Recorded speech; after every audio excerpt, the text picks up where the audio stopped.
Hello అండి. 12 years పాపకి uniform top stitching అనమాట. ఫుల్ హ్యాండ్స్ ఇది. అంటే 9 ఇంచెస్ హ్యాండ్స్ అనమాట. దానికి పట్టీలాగా వేశాను నేను ఇలాగా. అండ్ అలాగే నెక్స్ట్ ఇంకా టాప్ అనమాట. 2 హ్యాండ్స్ కుట్టేశాను. ఇప్పుడు 7 ఇంచెస్ పొడవు తీసుకొని దాన్ని క్రాస్గా కట్ చేసి ఇప్పుడు 4 ఇంచులు వెడల్పు తీసుకొని పొడవేం 17 ఇంచులు తీసుకొని దాన్ని అలా ఫోల్డింగ్ చేసుకొని లోపలికి పెట్టేసి స్ట్రైట్గా కుట్టేసుకోవాలి. అంటే మొత్తము ఈ చివరి నుంచి ఆ చివరి దాకా మొత్తం మనం కట్ చేసుకున్నాం కదా, దాని ప్రకారం మొత్తం స్ట్రైట్గా పెట్టేసుకొని కుట్టు వేసేసుకొని అది ఫోల్డింగ్ అయిపోతుంది. ఆటోమేటిక్గా ఫోల్డింగ్ అయిపోతుంది లోపల మనం టక్స్ పెట్టాం కాబట్టి. అదే విధంగా నేను ఇలాగైతే స్టిచ్ చేసుకున్నాను. నెక్స్ట్ ఇప్పుడు ఇది అయిపోయిన తర్వాత బ్యాక్ పార్ట్ కూడా పెట్టేసి షోల్డర్స్ అనేవి 2 జాయింట్ చేసేయాలి. షోల్డర్స్ 2 జాయింట్ చేసేసిన తర్వాత నెక్స్ట్ హ్యాండ్స్ అనమాట.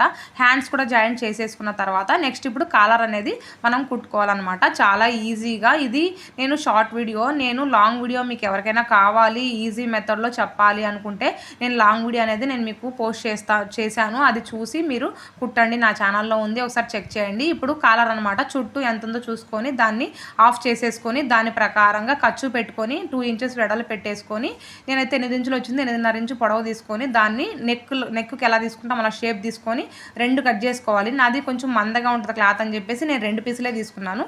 మీరైతే 3 పీసులు తీసుకోండి పలచగా ఉంటే. ఒకదానికేమో హాఫ్ ఇంచు పావు ఇంచు ఫోల్డింగ్ చేసుకొని కుట్టుకొని తర్వాత దాన్ని టక్స్ పెట్టేసుకొని తిప్పేసుకొని మళ్ళీ దానిపైన టాప్ స్టిచ్ అనేది వేసేసుకొని కాలర్ అనేది ముందుగా రెడీ చేసుకోవాలన్నట్టు. రెడీ చేసుకొని తర్వాత మధ్యలోకి ఒక టక్స్ పెట్టేసుకొని ఇప్పుడు బ్యాక్ పార్ట్కి మధ్యలోకి ఒక టక్స్ పెట్టుకొని ఆ టక్స్ ఈ టక్స్ 2 కలిపి జాయింట్ అనేది చేసుకోవాలి. జాయింట్ చేసేసుకొని తర్వాత దాన్ని నెక్ని తిప్పేసేసుకోవడమే.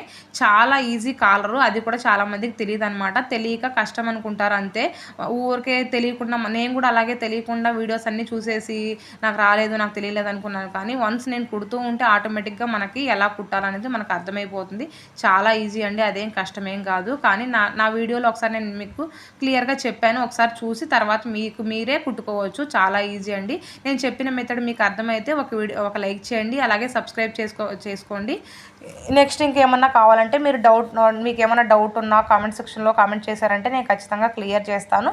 ఇంకా ఎలాంటి వీడియోస్ కావాలో చెప్పారంటే అది కూడా నేను మీకు క్లియర్ చేస్తానన్నమాట. ఎలాంటి వీడియోస్ అలాంటి వీడియోస్ నేను మీకు చేయడానికి ట్రై చేస్తానన్నమాట. చూసారు కదా, ఇప్పుడు సైడ్ జాయింట్లు నేను చేసేస్తున్నాను. సైడ్ జాయింట్లు చేసేసిన తర్వాత నెక్స్ట్ పైన ఒక ఇంచు ఉండేలాగా కట్ చేసుకొని దాన్ని ఇప్పుడు సైడు టక్స్లు అనేవి పెట్టాను కదా, దానికి ఇప్పుడు నేను సైడు ఫోల్డింగ్ చేసేసుకొని కుట్టేసుకున్నాను రెండిటికి. ఇంతే ఫ్రెండ్స్, చాలా ఈజీ. మీకు ఎవరికైనా డౌట్ ఉంటే ఖచ్చితంగా కామెంట్ సెక్షన్లో కామెంట్ చేయండి. అండ్ అలాగే లాంగ్ వీడియో చూసి అప్పుడు కూడా మీకు అర్థం కాకపోతే కామెంట్ చేయండి.